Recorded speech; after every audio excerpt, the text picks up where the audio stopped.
सुजला सुफला मलयज शीतला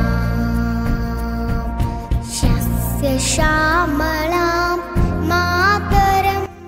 साहित्य आणि लोककलेतून ज्यांनी केले समाजाचे परिवर्तन असे लोकमान्य टिळक या महाराष्ट्राची शान। मित्रांनो, पृथ्वी ही शेषनागाच्या मस्तकावर तरलेली नसून ती कष्टकरी शेतकऱ्याच्या तळहातावर तरलेली आहे असे क्रांतिकारी विचार असणारे अण्णाभाऊ साठे केवळ 1.5 दिवसांनी शाळेत जाऊन तब्बल 34 ते 35 कादंबऱ्या लिहिणारे, पोवाडे गाणारे, शाहिरी लिहिणारे अण्णाभाऊ साठे होय। मित्रांनो, अण्णाभाऊ साठे हे शाहीर होते आणि एवढंच नव्हे तर मायदेश सोडून परदेशी म्हणजेच रशियामध्ये जाऊन छत्रपती शिवाजी महाराजांचे पोवाडे गाणारे अण्णाभाऊ साठे हे पहिले महापुरुष होते। म्हणूनच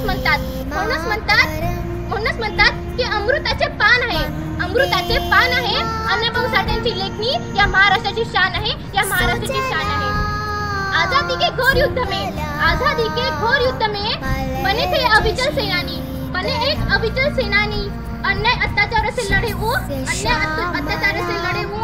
कभी उन्होंने हार नहीं मानी।